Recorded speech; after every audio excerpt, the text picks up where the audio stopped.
All righty, fellas, welcome on in. We have a Cincinnati Bengals mock draft. This was a tough one. Why was this a tough one, Miles?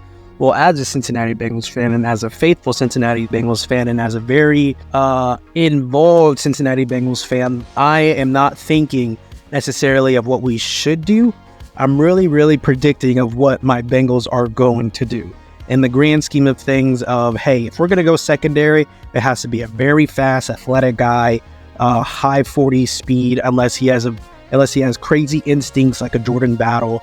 If we're going to go edge, he has to have a motor. He has to have a lot of tools, a lot of things in his back pocket. He doesn't have to be very technically sound. He just has to have a motor that cannot stop.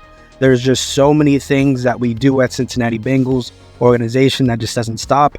Maybe with Dan Pitcher as the new offensive coordinator, we can do a little bit more different things with our offense, possibly, but we still have Lou Anarumo, so when we go to defense, things aren't going to change. But I think you guys are really going to love it, especially when I explain how and why we do things. And you'll understand as I'm talking, as I'm speaking, that yes, this guy knows what he's talking about when it's coming to the Cincinnati Bengals. So the first pick, and this is pretty much something that you guys have been seeing, and I think the only thing that's going to happen is, okay, it's J.C. Latham out of Alabama, the right tackle out of Alabama. And something that, really sparks on my heart is that we always try to pin ourselves in on the tackle that we think we're going to get, and it's either going to be a different position altogether that kind of shocks us, or just a different tackle. And so I like J.C. Latham, though, unless one of these other players, tackles always fall. There's always some weird thing that happens. J.C. Latham, he can definitely be a tackle that gets picked up way earlier than pick 18.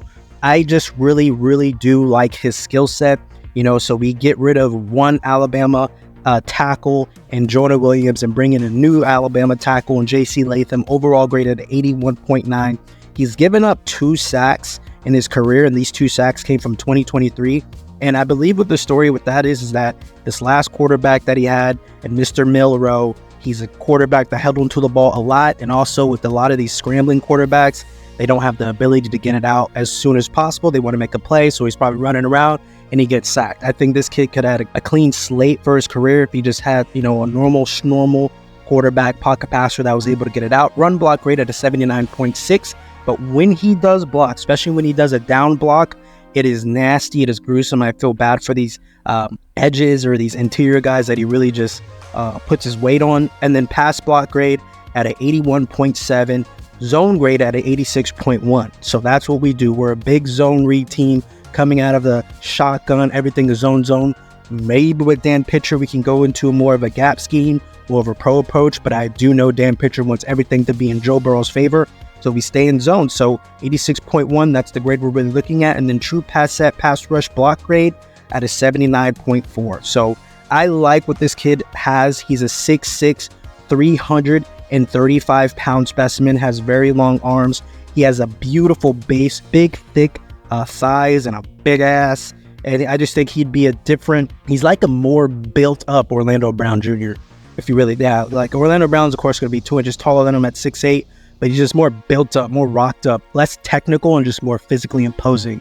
And so I really like that. I really love this 2nd round pick. I don't love him more than the 4th round pick. The 4th round pick, I can't wait for you to show y'all. But the 2nd round pick with DJ Reader having these injuries, and they're pretty consistent guys. We'll lose him for 5 games to 6 games. He'll come back, and of course we lost him to another, quad injury. Everything seems as if he's going to try to come back.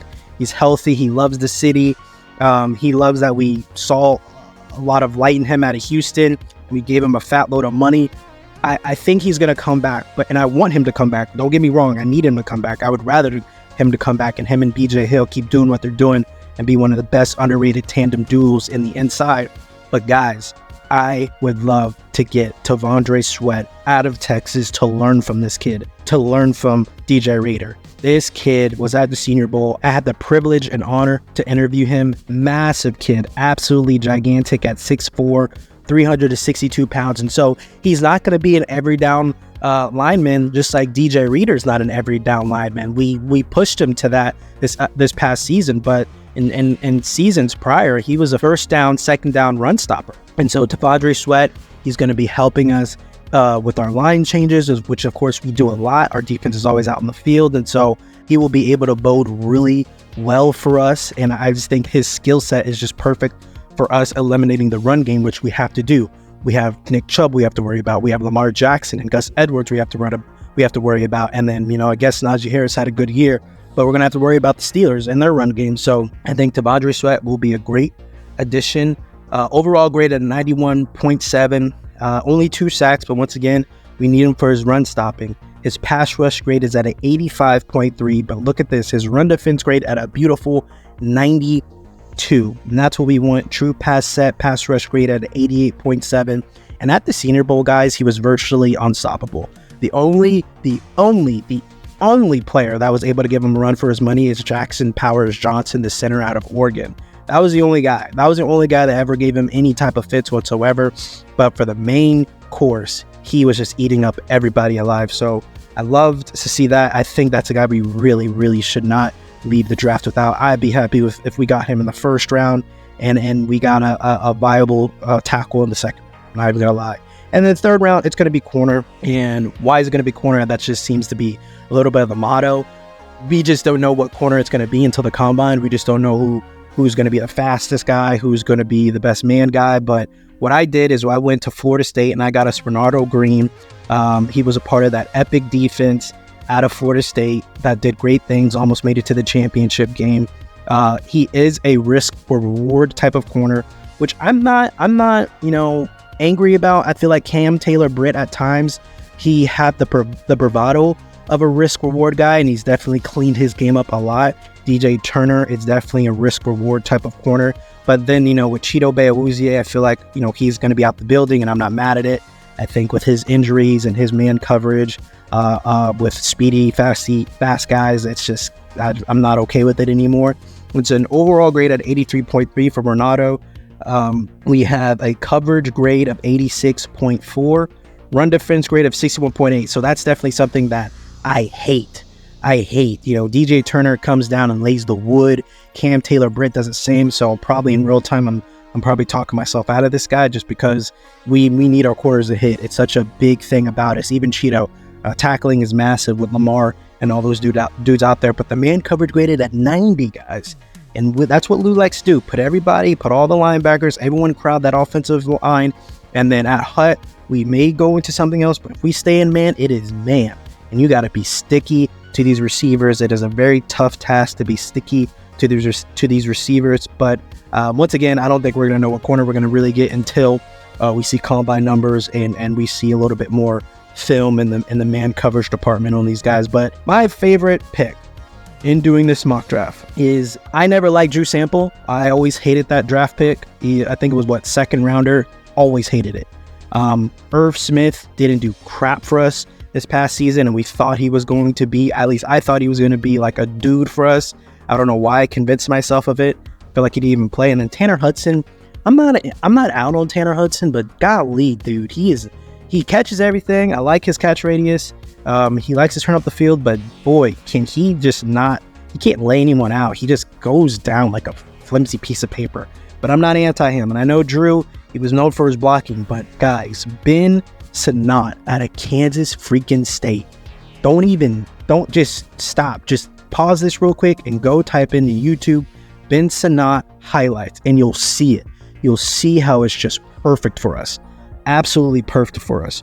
Overall grade at an 82, receiving grade at a 81.0, but we don't really care about that whatsoever. That run block grade at a 76.1. He's a massive target at 6'4", 245. I think he's bigger than 6'4", guys. He has to be bigger than 6'4". He's very athletic, very nimble on his feet. He has a beautiful catch radius. He seems like a high upper body, just Punisher, bulldozer, hard to get down. We just need something like that. If he has that same energy and bravado of Hayden Hurst in the sense of energy, aggression, wants the contact, wants to send a message. He has that bravado in him, something that Irv Smith couldn't display and something Tanner Hudson can't do. And Drew Sample, he's just not that type of athlete to really showcase it. Guys, trust me, Ben Sinnott, out of all these draft picks, of course I would love T'Vondre, of course I would love JC. Ben Sinnott just seems like a steal for us in the fourth round. absolute steal for us. Please look him up. I think he'll be great for us. Absolutely beautiful for us. And we just get a beautiful tight end target for the future for Mr. Joe Burrow. And then in the fifth round, our first pick in the 5th round, I went with Braylon Allen, running back out of Wisconsin. Not necessarily, I'm not saying, Chase Brown's not the future. I definitely think he is. I think his speed kit is absolutely perfect for the offense. I think he's going to bode well perfectly for the offense. But just with Joe Mixon leaving the building, it's still not final, but it's heavily rumored that, he's going to be leaving. He's going to be walking. We're not going to re-sign him. I just think we need a thumper. So I just went with Braylon Allen out of Wisconsin, but I just think we could just go with any type of thumper. I was flirting with the idea of Jonathan Brooks up there in the 3rd round. He was available. But I feel like, Cincinnati Bengals, that's a value pick. That's a running back. We get most of our receivers, most of our skill guys in the 4th, 5th round down. We really like to hone in on those key positions in the first 4 rounds with edge, offensive line, corner. That just seems to be our bravado, unless it's like a crazy drop like a T. Higgins, then we'll go get him the top of the 2nd. But, overall grade at a 74.9, gap grade at a 78, zone grade at a 73, which is the important one for us. Unless if we go to a gap, which I would love, but I'm okay with the zone. Rushing grade at a 78.6 overall. But once again, we just need a bigger back, right? I just want a yin and a yang, a different flavor every now and then for the defense to hone on to. And then we go to edge with our 2nd pick in the 5th round. Jasheem Davis, guys. This guy has the motor. This guy is A to B, Z to Z, ba ba ba. Like, he's going all over the place. I want you guys to see him. He is what Joseph Osai could be if he was just a little bit powerful, a little bit more physical, a little bit more aggressive. Imagine Joseph Osai if he wasn't on his ass all the time and he stood up on his feet a little bit more consistently and just had a power about him. And, I think Joseph Osai has an incredible motor, absolutely incredible. But this guy, he has incredible power. He's working on multiple moves. He's still raw.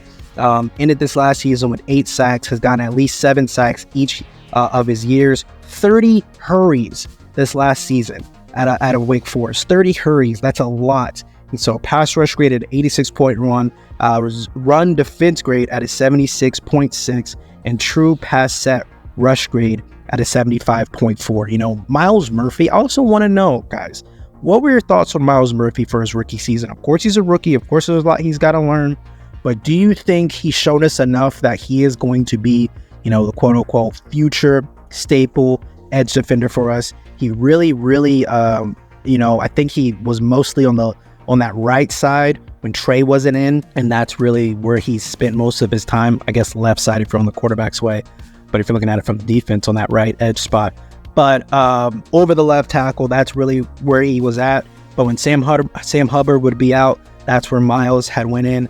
I don't know. I just want to see a little bit more from Myles. I like that he runs to the ball, but getting this other kid in Jasheem Davis, I think he will be a beautiful addition to the defense. And then I just went receiver and Dominic Lovett in the 6th round. This kid is just a speedy guy, run after catch guy, overall graded a 70, receiving graded a 71.1, grade versus man coverage. He's just a guy that we could just bring in, see what he does. He's very speedy, very sporadic, run after catch, like I said, someone we can, dump the ball to. Maybe he can take a little bit of punts or kickoff returns from Charlie Jones he's what's our running back saying? I think he's out of Texas A&M. I can't remember his name right now.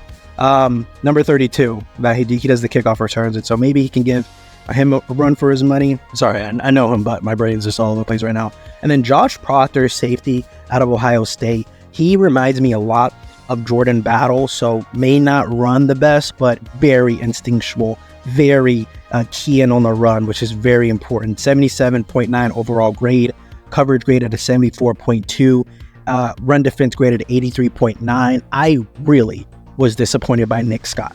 Really disappointed by Nick Scott. There was a lot of stuff about him coming to the Rams after winning the Super Bowl and him being able to be a staple safety for us. I think he has terrible eyes, terrible vision, doesn't really have a great ability to do any type of man coverage, and that's why Jordan Battle took his spot. but we usually run the field with 3 safeties at points in times. And so I think this kid, Josh Proctor, definitely has an opportunity to be what Jordan Battle was in the beginning of the season, have Jordan Battle then take that, of course we have Dax, who is on the tight ends more of the time, but Jordan Battle being up there in the sky, being able to really play free ball, and then this Josh Proctor kid, I think he's going to be able to bode well for us. And then the last pick in the NFL draft for the Cincinnati Bengals, guys, I would never, ever give Teddy K any type of slander whatsoever. We love Teddy K. I think he is a phenomenal center for us. I hope he stays young forever because I love him. Hopefully he could be our Jason Kelsey that the Eagles have. But I'm looking at the offensive line, and if I already called him Jason. If Teddy K goes down, we are screwed. We are screwed. If Cordell Volson goes down, it's like, okay, well, we can bring in Cody Ford and he can plug that up, or we could bring in Jackson Carman and he can help out within the tackles. If Orlando goes out for a few plays with that, which that happened. So we have good fluidity within the guard and tackle position, but Trey Hill, our like 3rd round center, or I forget where we got. I think we got him in the 5th round, but he didn't play at all. I think he was always like a healthy scratch or a guy that just didn't play at all. And so something just tells me if Teddy K goes out for whatever reason, we are screwed at that center position. So whether it be Tano Bortolini, I guess he's Italian. We just need to get a center. So he's 6'4", 310, bigger dude, overall grade at a 65, pass block grade though at an 80.3. Of course, centers, they're not going to have the best, sexiest run blocking grades at all, just because they're smaller players and they're just more cerebral. But I love the pass block grade and the true pass sets at a 77.6. So once again, let's run through this mock draft. JC Latham, once again, I think it could be a tackle in the 18th pick in the 1st round. And then Tavondre Sweat in the 2nd round at pick 49. Renato Green, or any athletic corner with good man coverage and run tackle ability in round 3. Ben Sinnott, we have to leave the club with Ben Sinnott. Unless we're getting Brock Bowers in the 1st round, some way, some form, we got to leave the club with Ben, Kansas State tight end. Braylon Allen, or any bulldozing running back in the 5th round. Jasheen Davis, actually really like him. Hope we can get him. Edge defender in the 5th round. Dominic Levet, just a yak kind of receiver for us. Athletic guy in the 6th round. Josh Proctor, safety out of Ohio State in the 7th, and then to end on the last pick, Tanner Borden, center out of Wisconsin. So guys, let me know what I did. Let me know how I did. We're not going receiver. All right. I just want to put that out there. The receiver thing, it's not going to happen. You guys know us. We've been trying to get a replacement for Tyler Boyd in the first couple of rounds for how long now? And I like Charlie Jones and I like Yoshi. I think they're going to be great things for us. And so I just don't think we're going to go receiver. I know I'm going to see that in the comments. Receiver. It's not going to happen, guys. So just understand who we are. Understand what we do. And so, and I don't think we need it. I like Yoshi. I like Charlie Jones. I think they're absolutely phenomenal if Tyler Boyd leaves. But like, comment, and subscribe.